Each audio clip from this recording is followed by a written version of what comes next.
rencanamu dan rancanganmu yang mulia. Dalam satu tubuh kami bersatu, menjadi duta kerajaanmu. Ku ucapkan berkat atas Indonesia, biar kemuliaan Tuhan akan nyata bagi bangsa ini. Kami berdiri dan membawa doa kami kepadamu. Sesuatu yang besar pasti terjadi dan mengubahkan negeri kami. Hanya namamu Tuhan ditinggikan atas seluruh bumi. Ya, baik Bapak Ibu serta saudara-saudara sekalian, kalau kita lihat jam kita sepertinya sudah menunjukkan pukul 6:30 lewat 1 menit ya. Mudah-mudahan jam kita semua sama ya Bapak Ibu serta saudara-saudara sekalian.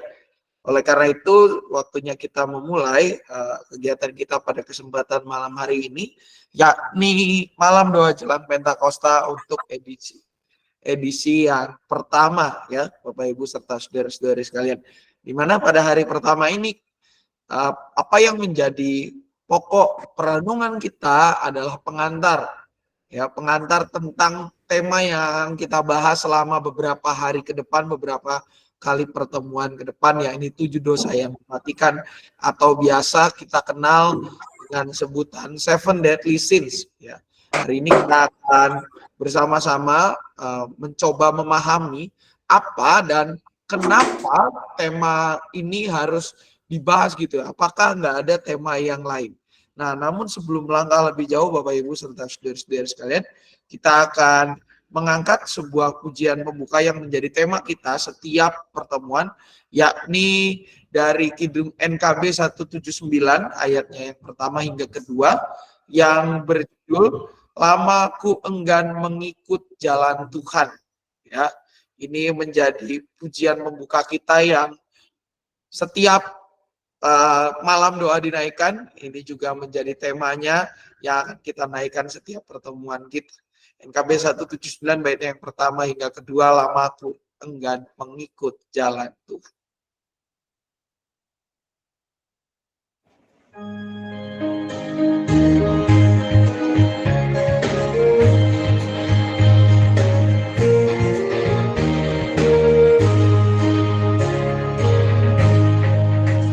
Lama ku enggan mengikut jalan Tuhan, hanya turut hawa nafsu diriku, serta ku menandang pembebas salib. Aku berserah kepada Rajaku, ingin kehendakmu kali sungguh indah, ada damai hilanglah keluh kesah, jiwa dapat dalam naungan Tuhanku, dan merasa berhenti hanya.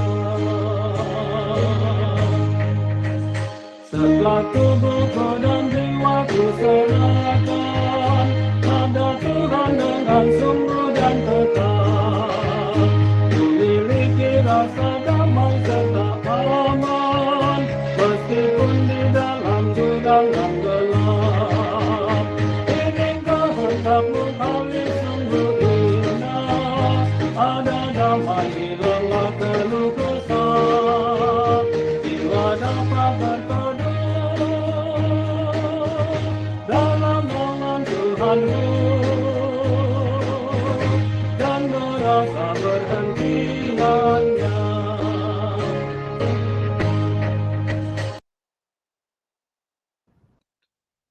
Ya, sebelum kita melangkah lebih jauh, Bapak Ibu serta saudara-saudari sekalian, kita akan berdoa, dan pada kesempatan ini saya minta dengan hormat mungkin Pak Yunus Adisinya untuk bisa memimpin kita di doa buka, begitu ya.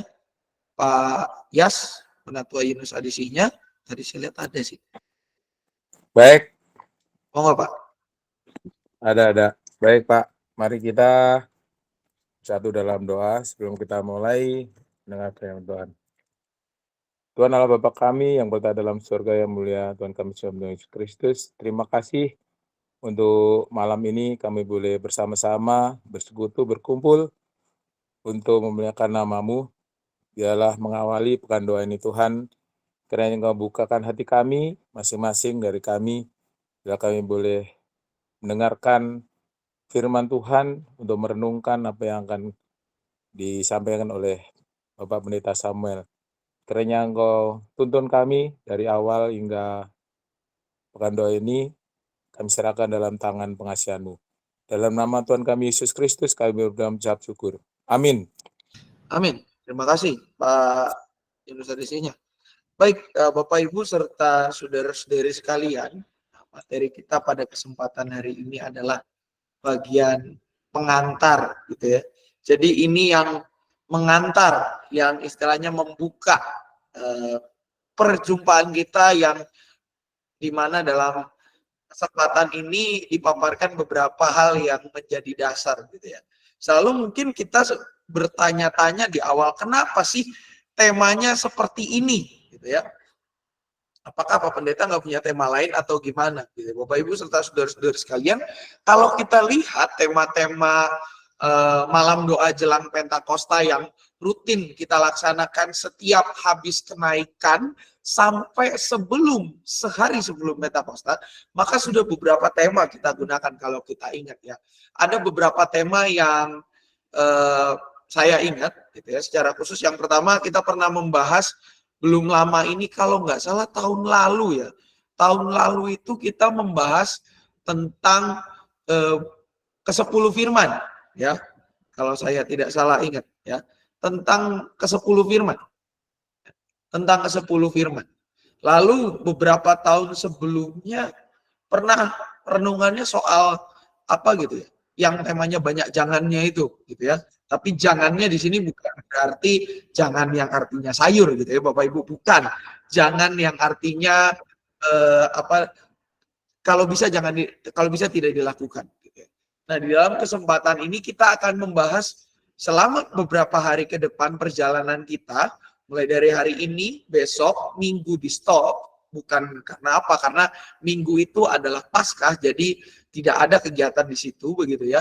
Lalu Senin, Selasa, Rabu, Kamis, Jumat, Sabtu, kurang lebih selama 8 hari ke depan, kita akan membahas tentang yang namanya 7 dosa mematikan. Lah kan ada harinya 8 Pak. Kenapa yang dibahas cuma 7? Karena memang daftarnya 7 yang pertama. Dan kedua Bapak Ibu serta saudara-saudara sekalian, perlu kita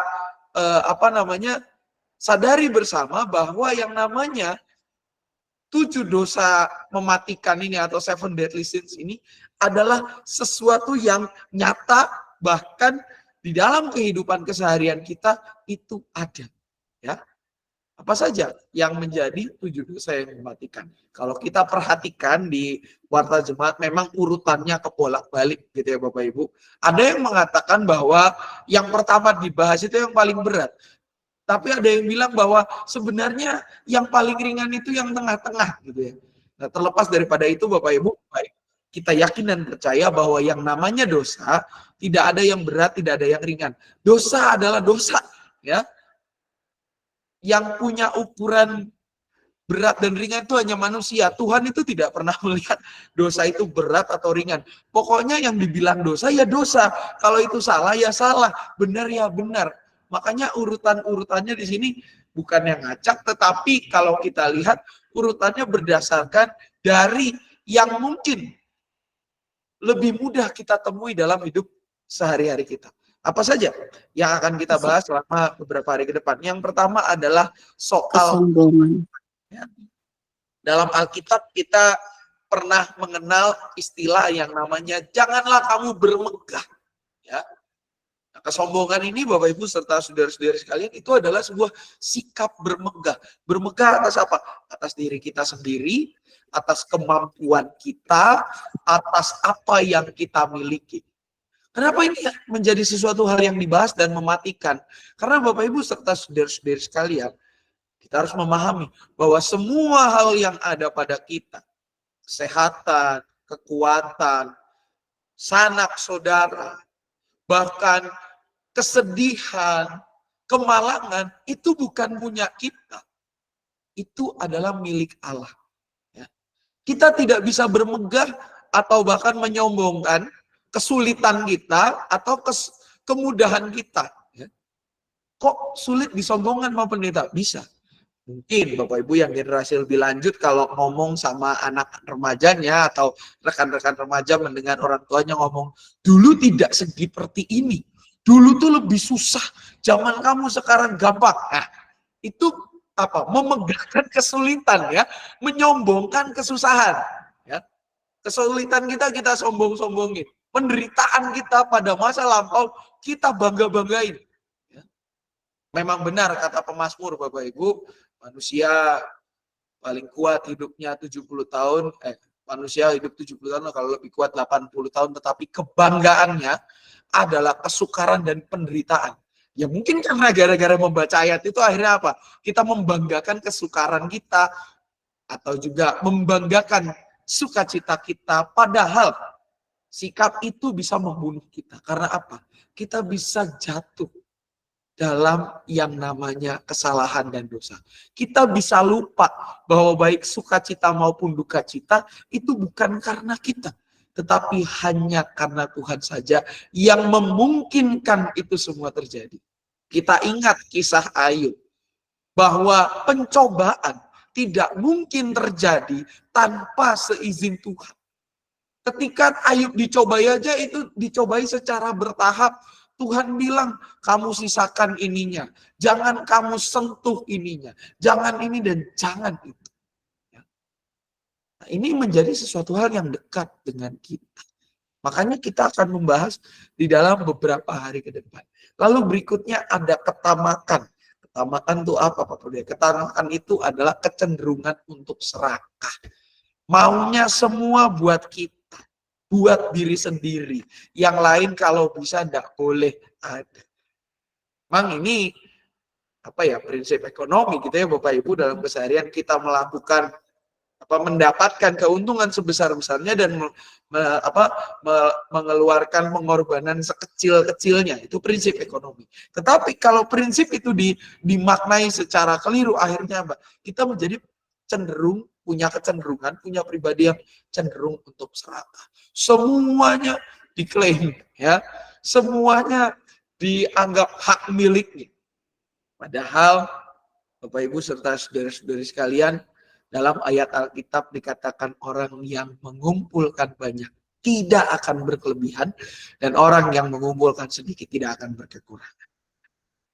Konteksnya pada saat ayat itu diturunkan, Paulus mengutip itu dari Perjanjian Lama pada masa Keluaran. Ketika bangsa Israel di tengah perjalanan mengumpulkan makanan yang disebut sebagai mana. Karena mereka ketakutan akan hari depan tidak dapat makanan lagi, mereka mengumpulkan banyak. Dan ketika sore hari apa yang terjadi? Busuk, Bapak Ibu. Bisa dibaca di kitab Keluaran. Dan ini mencerminkan kehidupan kita. Janganlah engkau mengumpulkan harta di dunia, ngengat dan karat merusaknya, tetapi kumpulkanlah harta di sorga di mana tidak ada karat maupun ngengat. Kita cenderung punya sikap ini dalam keseharian. Dan kalau kita tidak mengelolanya, kita tidak menyadarinya atau bahkan mengcounternya, maka itu bisa menjadi sebuah hal yang mematikan. Bisa membuat hidup kita menjadi tidak damai, tidak tentram. Karena apa ya? Akhirnya kita merasa gelisah, ini kurang, itu kurang, dan selanjutnya. Lalu yang ketiga ini yang rasanya related dengan kehidupan setiap kita, baik tua maupun muda, yakni iri hati. Ya. Iri hati itu apa? Iri hati gampangnya Bapak Ibu serta saudara-saudari sekalian, adik-adik yang dikasihi oleh Tuhan, gampangnya iri hati adalah kita tidak senang melihat kebahagiaan orang lain. Memang natur kita sebagai manusia adalah sulit melihat kebahagiaan orang lain, senang melihat penderitaan orang lain. Itu natur kita sebagai manusia. Tetapi hal itulah yang bertentangan dengan firman Allah. Karena apa? Karena kita itu walaupun makhluk kompetitif, manusia itu kan diciptakan untuk berkompetisi satu dengan yang lainnya. Kita kenal di dalam kehidupan namanya prinsip survival of the fittest. Bahwa yang survive, yang bertahan adalah mereka yang mampu menyesuaikan diri dan bahkan bukan hanya sekedar menyesuaikan diri, tetapi menjaga prinsipnya untuk tetap relevan dengan situasi yang terjadi. Gitu ya. Nah, iri hati adalah dampak dari ketidakpuasan hidup kita yang apa? Yang tidak mampu cope, tidak mampu mengikuti, atau bahkan tidak mau tersaingi. Dampaknya apa iri hati? Ketika kita melihat orang-orang lebih sukses daripada kita, kita selalu dengan sinis ada pendapat, cuman segitu doang, baru segitu kok udah dibangga-banggain. Ya. Itu udah indikator yang menunjukkan bahwa kita tuh punya iri hati. Dan memang itu natur kita yang harus kita lawan sepanjang kehidupan. Lalu berikutnya apa lagi? Berikutnya adalah amarah. Ya. Ini jelas. Amarah itu tidak hanya mencelakakan orang lain yang menjadi tujuan kemarahan kita, tapi juga apa? Mencelakakan diri sendiri. Hidup amarah itu ibarat pedang bermata dua. Satu mengarah ke sana, satu mengarah ke satu mengarah ke diri sendiri, satu mengarah ke orang lain. Pedang bermata dua. Memang pada saat kita meluapkan amarah kita kepada orang lain, kita merasa puas. Tetapi kalau kita berpikir, pada saat itu kita pun mati. Karena apa? Karena relasi kita antar manusia yang harusnya diisi dengan kasih, akhirnya apa? Terlukai dan tercelakakan. Makanya ada seorang penulis yang mengatakan bahwa yang namanya amarah itu bisa membunuh. Tidak hanya orang yang mengeluapkan amarah itu, tetapi juga orang yang menjadi tujuan amarah itu. Ya. Apalagi yang kelima, hawa nafsu. Ya. Nah, Bapak Ibu, hawa nafsu ini memang katanya, ya saya beberapa kali ngobrol dengan orang gitu ya, mengatakan ini nggak bisa dikontrol Pak Pendeta. Yang namanya cinta itu nggak bisa dikendalikan. Cinta itu buta. Saya bilang ya, kalau cinta itu buta Bapak Ibu, berarti kategorinya dia adalah orang sikap yang harusnya menjadi atau bahkan mendapatkan perhatian khusus, karena mereka berarti masuk kaum difabel ya. Cinta itu buta, nggak lihat, berarti harus dituntun. Ya. Nah, apa kaitannya dengan hawa nafsu? Kadang Bapak Ibu kita menggunakan, atau bahkan saudara-saudari yang masih lebih muda begitu, yang masih sangat muda perjalanan kehidupannya, kita menggunakan alasan cinta, alasan kasih untuk memuaskan nafsu kita. Nafsu apa? Banyak. Nafsu marah kepada sesama. Dan hawa nafsu adalah sesuatu hal juga yang kalau tidak dikendalikan, maka itu tidak akan berdampak baik. Contohnya nafsu makan. Dalam level tertentu, dalam tahap tertentu, nafsu makan itu baik. Ya. Apalagi masih dalam masa pertumbuhan. Kita berharap anak kita nafsu makannya besar. Ya.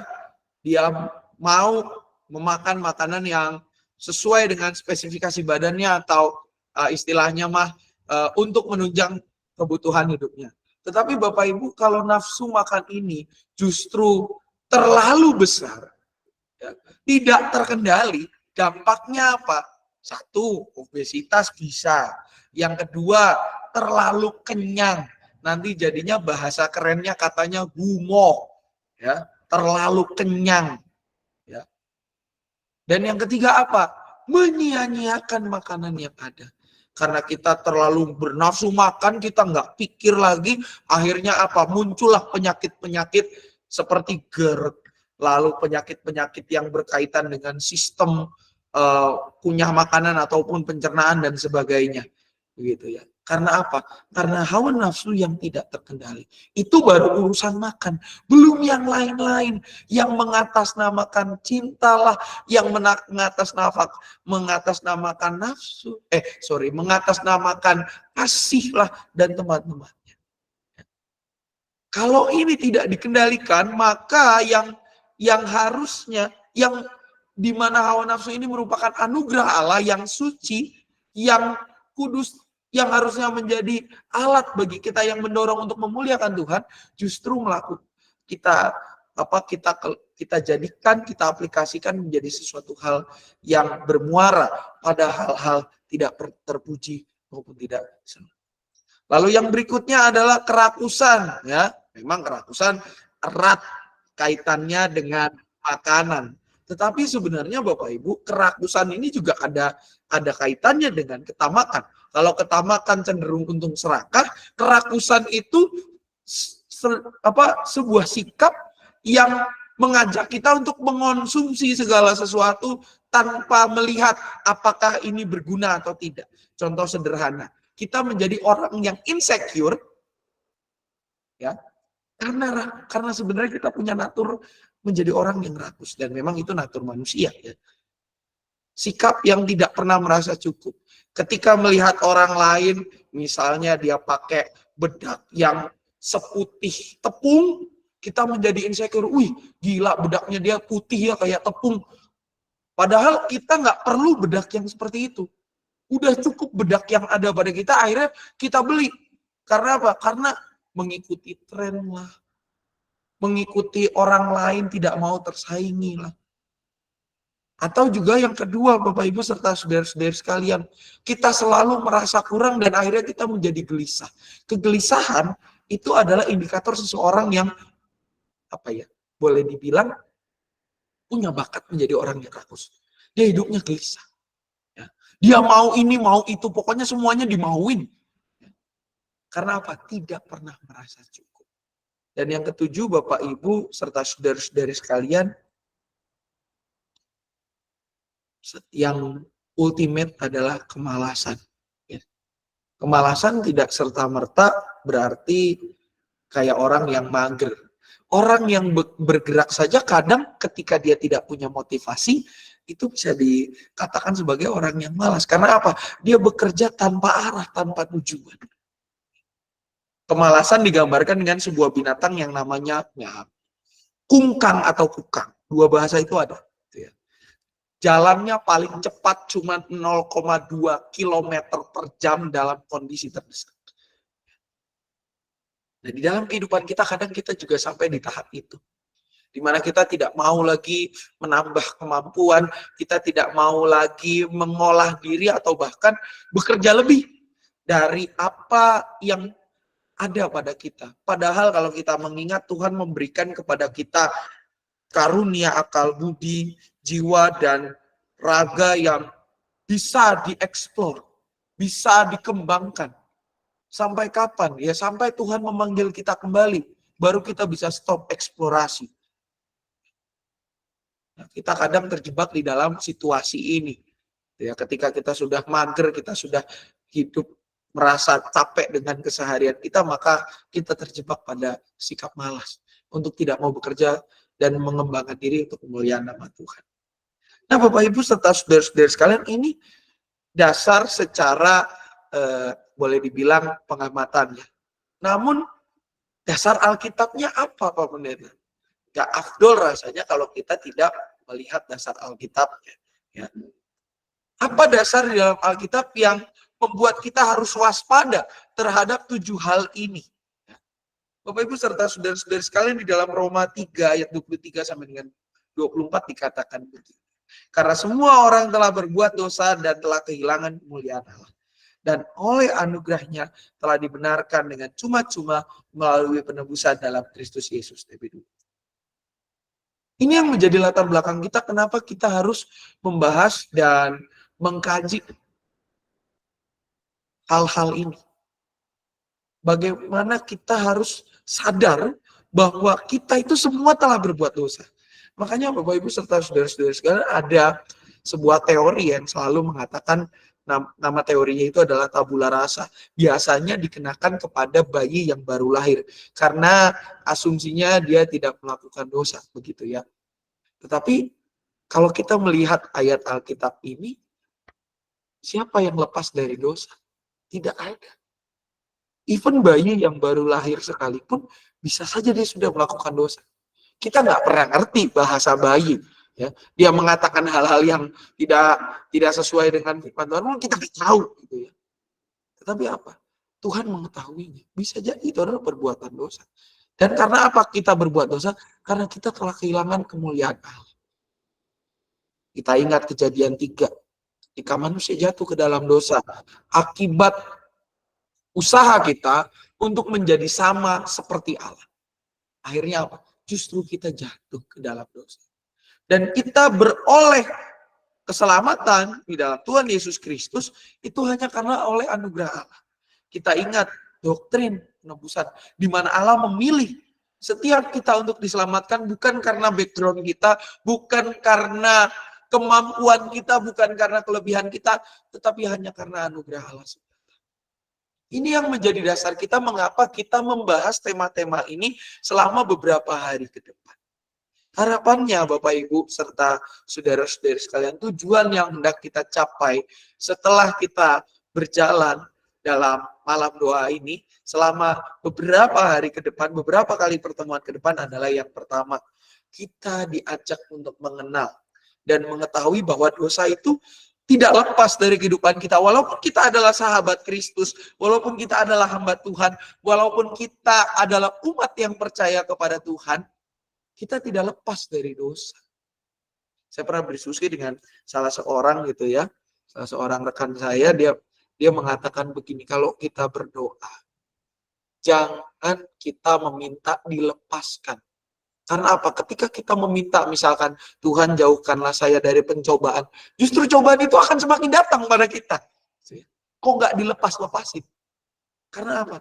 Karena pencobaan itulah yang kalau kita sadar, itu hadir dari Tuhan. Tuhan izinkan hadir untuk membentuk kita menjadi semakin dewasa dari hari ke hari. Nah makanya melalui kegiatan ini kita berharap bahwa kita semakin mengenal dan mengetahui bahwa dosa itu tidak lepas. Dan yang kedua apa? Kita harus mengakui bahwa kita itu lemah. Kita nggak punya kekuatan untuk mengovercome, untuk melawan dosa-dosa itu.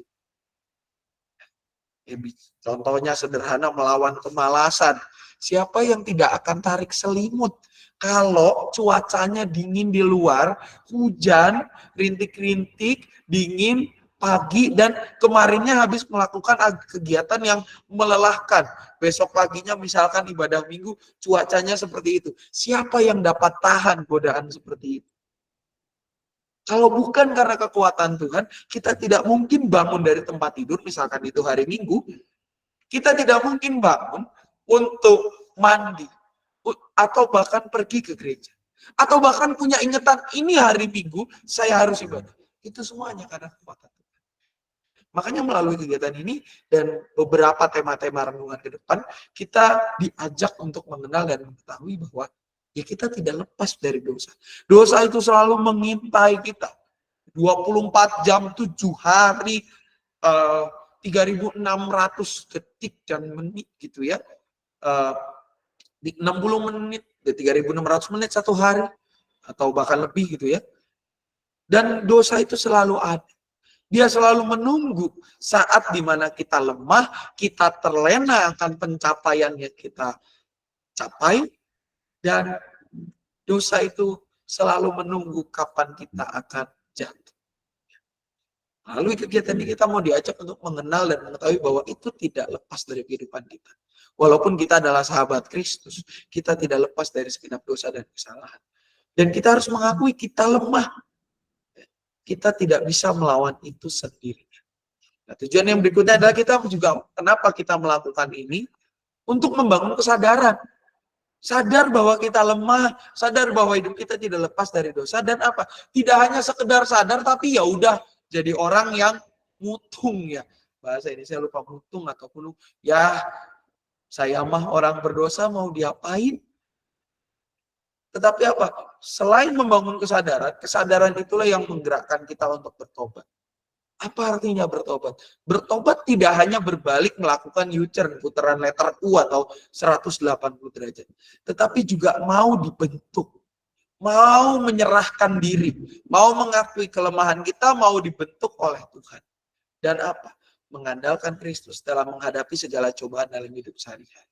Doa Bapa kami, kalau kita ingat di terakhirnya kan mengatakan, lepaskanlah kami dari yang jahat. Setelah sebelumnya kan, jangan masukkan kami ke dalam pencobaan, tapi lepaskanlah kami daripada yang jahat. Itu menunjukkan bahwa kita mengakui bahwa kita tidak sanggup menghadapi cobaan-cobaan hidup yang menggoda kita untuk melakukan hal-hal tidak baik, mengeksploitasi sesama, atau bahkan berkata-kata yang tidak jujur terhadap sesama. Dan kita di dalam kelemahan itu kita mengundang Tuhan untuk bersama-sama bekerja, untuk bersama-sama maju terus ke depan.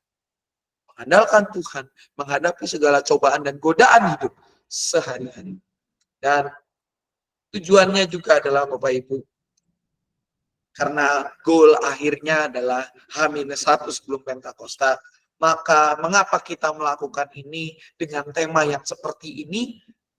Ya kita diajak untuk mempersiapkan diri. Mempersiapkan diri untuk merayakan, bukan memperingati ya Bapak Ibu. Kita itu merayakan. Apa bedanya memperingati dengan merayakan? Kalau memperingati Bapak Ibu berarti kita cuma mengingat sesuatu yang terjadi di masa lampau. Misalkan memperingati apa? Memperingati kejadian apa misalnya jatuhnya, terplesetnya Pak Pendeta di mimbar. Misalnya gitu ya, memperingati. Bukan merayakan. Memperingati berarti apa? Mengingat kejadian di masa lampau yang pernah terjadi. Memperingati kejadian keplesetnya Pak Sam dengan toganya yang kepanjangan itu, misalkan. Itu kan memperingati, berarti apa? Mengenang sesuatu yang terjadi di masa lampau. Supaya apa? Supaya tidak terjadi lagi. Itu memperingati. Tapi kalau merayakan apa? Merayakan berarti kita punya rasa syukur. Ya. Merayakan berarti kita juga mendorong diri untuk memiliki semangat. Merayakan hari ulang tahun. Nggak ada kan memperingati hari ulang tahun. Merayakan hari ulang tahun. Semangat yang selalu diperbarui. Terbarukan. Kalau bicara kita merayakan Pentakosta berarti apa? Merayakan Pentakosta berarti kita merayakan bagaimana pemeliharaan Allah tercermin lewat diri kita yang dimampukan oleh Tuhan. Dari yang tadinya kita nggak bisa kayak para murid, orang-orang Galilea yang dicap mabuk itu, yang dianggap tidak mampu berbicara dalam berbagai bahasa yang diberikan oleh Roh, untuk mengabarkan dan mewartakan karya keselamatan dalam Tuhan Yesus Kristus, menjadi mampu. Mencerminkan apa yang kita wartakan itu lewat hidup kita yang nyata. Pikiran, perkataan, perbuatan, sikap, dan karakter diri yang mencerminkan Kristus. Oleh karena itu, Bapak Ibu serta saudara-saudari sekalian, marilah kita menjalani kegiatan kita memasuki malam doa jelang Pentakosta ini dengan setia dan penuh semangat. Jangan bolong-bolong, ya. Kan ada tayangan ulangnya, Bapak Pendeta. Ya memang ada tayangan ulangnya. Tetapi yang namanya tayangan ulang pasti berbeda dengan live. Ada ambience-nya. Walaupun kita ngikut secara online setiap jam 7 malam khusus untuk pembukaan dan penutup tiap setengah 7 secara hybrid ya Bapak Ibu. Ini sebenarnya saya di ruangan Ayub gitu ya.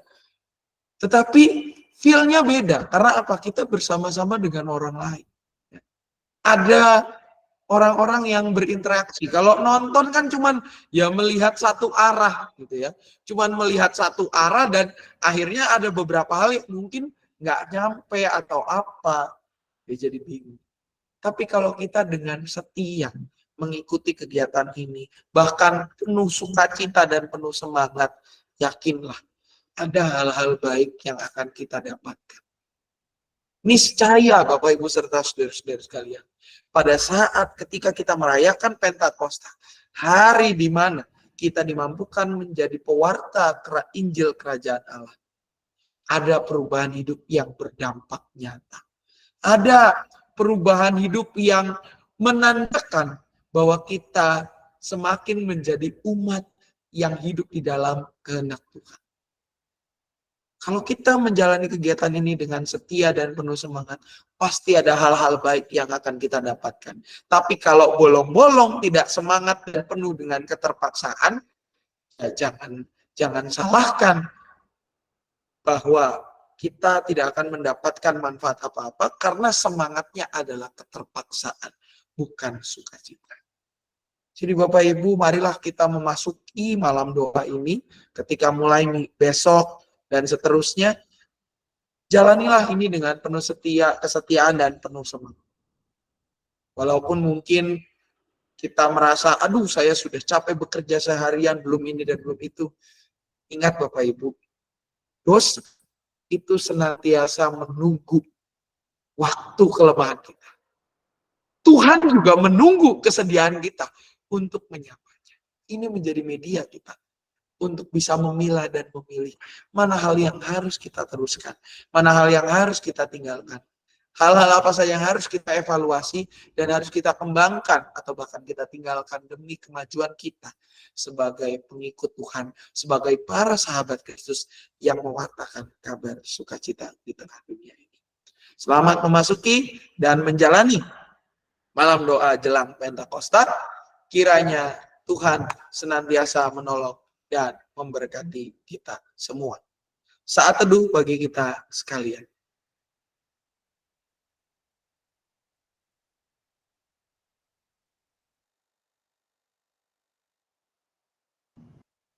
Saat teduh kita selesai, Bapak Ibu serta saudara-saudari, pada kesempatan ini kita secara khusus akan mendoakan untuk kesetiaan kita dan kesediaan kita untuk setia mengikuti kesempatan ini, mengikuti sebuah momen di mana kita akan diingatkan akan situasi yang kita hadapi sehari-hari. Kita berdoa agar malam doa ini menjadi berkat bagi kita dan makin banyak rekan yang bisa mengikuti, khususnya juga rekan-rekan penatua yang akan membawakan renungan maupun juga berkontribusi di dalamnya, biar diperlengkapi oleh Tuhan dan dimampukan untuk boleh membimbing dan bersama-sama dengan kita belajar untuk semakin mengenal diri dan juga semakin membawa diri untuk hidup seturut dengan kehendak Tuhan. Barangkali ada pokok-pokok doa Bapak Ibu yang hendak disampaikan, dipersilakan. Adakah tambahan yang lain?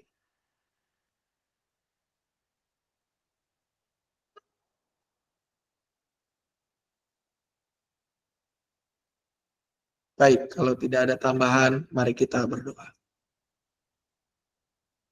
Tuhan, kami bersyukur di awal pertemuan kami ini, kami boleh diingatkan akan status kami sebagai umat-Mu, ya Bapak. Umat yang sebenarnya telah kehilangan kemuliaan-Mu, tetapi hanya oleh anugerah-Mu saja kami dibenarkan melalui penebusan di dalam Engkau, ya Bapak. Biarlah ya Tuhan ini menjadi motivasi kami untuk mengikuti kegiatan ini ke depan. Menjadi motivasi kami untuk terus melangkah bersama dengan Engkau saja. Biarlah ya Tuhan Engkau yang menolong dan memampukan kami. Agar kami boleh dengan setia mengikuti ini. Bukan dengan keterpaksaan. Mengajak orang-orang di sekitar kami. Sanak saudara, keluarga, orang tua, anak, cucu, dan mantu untuk bersama-sama menggali apa yang kami hadapi dalam hidup sehari-hari dan juga boleh terus menggali serta mengarahkan diri kami untuk hidup seturut dengan kehendak-Mu saja.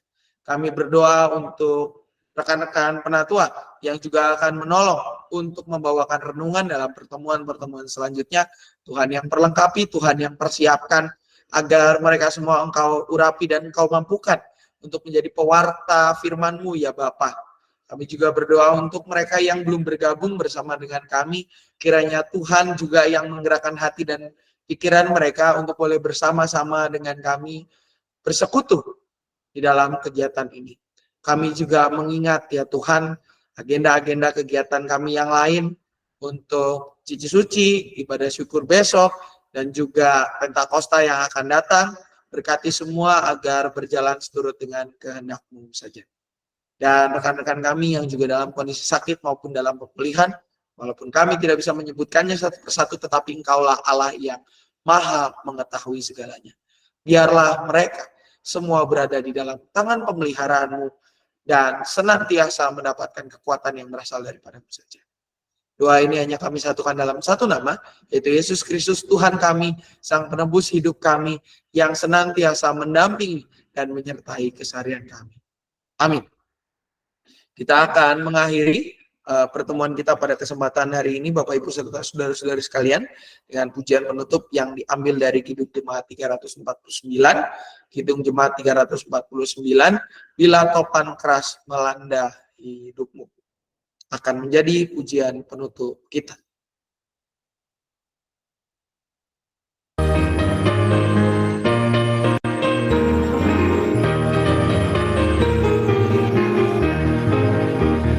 Bila topan keras melanda hidupmu, bila putus asa dan letih lesu, berkat Tuhan satu-satu hitunglah, kami sayang aku oleh kasih-Nya.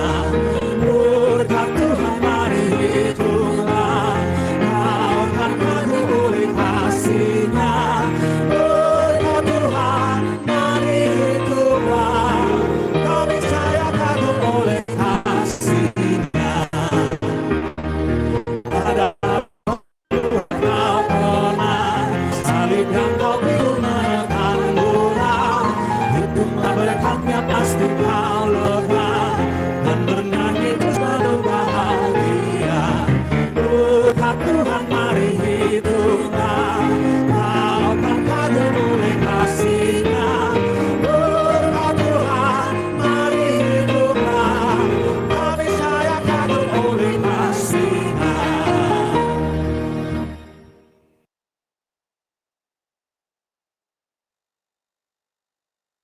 Ya, Bapak Ibu serta saudara-saudari sekalian, dengan kegiatan kita sudah selesai. Ada beberapa pengumuman yang hendak disampaikan. Untuk besok, Bapak Ibu, kegiatan kita malam doa jam 7 malam ya. Jam 7 malam dengan tema kesombongan secara online, atau akan dibawakan oleh renungan, akan dibawakan oleh Penatua Eva Kristiani. Jam 7 malam, link sudah bisa diakses sekitar pukul 18.45 atau jam 7 kurang 15 menit ya. Untuk besok jam 7 Bapak Ibu, sedangkan yang setengah 7 itu hanya tanggal 10 hari ini dan tanggal 18. Juga Bapak Ibu serta saudara-saudari sekalian, untuk hari persembahan syukur tahunan, Bapak Ibu bisa melihat tanggalan yang ada di hadapan Bapak Ibu semua terkait dengan periode pengumpulan ya, khususnya pengumpulan yang hasil bumi. Untuk yang amplop persembahan syukur tahunan sudah bisa diambil di meja penyambutan mulai hari Minggu gitu ya. Untuk Bapak Ibu yang hendak mempersembahkan dalam bentuk hasil bumi seperti sayur mayur dan juga makanan matang, kue-kue dan buah dan sejenisnya, Bapak Ibu bisa dibaca semua di situ. Pengumpulannya atau pendaftaran pengumpulannya melalui penatua pendamping masing-masing wilayah, atau bisa juga ke Ibu Kristiana dan Penatua Dian Sitorus, itu tanggal 16 ya datanya. Karena mulai tanggal 16 dan tanggal 17 kita sudah mulai mengambil ya hasil bumi ke rumah jemaat. 16, 17, 18, pokoknya itu periode pengambilan lah ya. Dan tanggal 19 pada waktu hari Pentakosta atau pada hari Minggunya ya itu akan dilelang gitu ya. Untuk informasi lebih lanjut Bapak Ibu bisa menghubungi Penatua Kristiana dan juga Penatua Dian Sitorus. Lalu untuk kegiatan donor darah juga Bapak Ibu jangan lupa hari Minggu ini tanggal 12 ada donor darah di depan ruang pelayanan kesehatan gitu ya.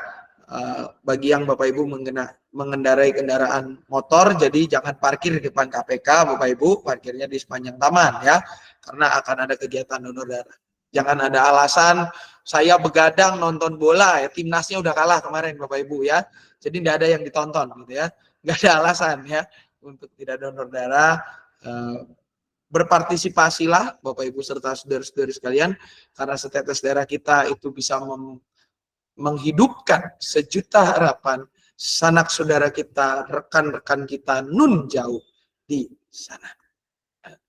Itu saja untuk ini Bapak Ibu. Jangan lupa besok ada ibadah syukur juga di rumah warga Bapak Kaleb di Rancamaya Golf Estate Klaster. Ini tulisan klaster baru ya. Ya, Klaster Amadeus Blok AD1 nomor 33 jam 10 pagi ya. Untuk location atau pin tempatnya yang mau mengakses pakai map bisa dicek di grup keluarga GKI Cicurug, dan hari Minggu kita beribadah seperti biasa. Itu saja Bapak Ibu pengumuman. Barangkali mungkin ada tambahan pengumuman dari Komisi Dewasa atau juga lansia, dipersilakan Bapak Ibu. Kita mulai dari lansia dulu, coba ada tambahan lansia? Ada tambahan selain PRT lansia tanggal 29 yang akan datang.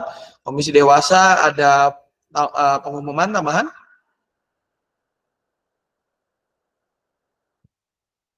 Tidak ada juga. Remaja ada pengumuman Bapak Ibu, saudara-saudari, rekan-rekan Komisi Remaja, pengurusnya, ada pengumuman kah? Selain yang BNN itu? Tidak ada.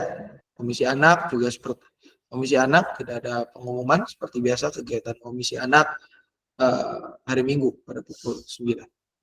Baik Bapak Ibu, kalau sudah tidak ada pengumuman lagi, kita akan ketemu lagi besok pada pukul 7 dengan tema renungan yakni kesombongan.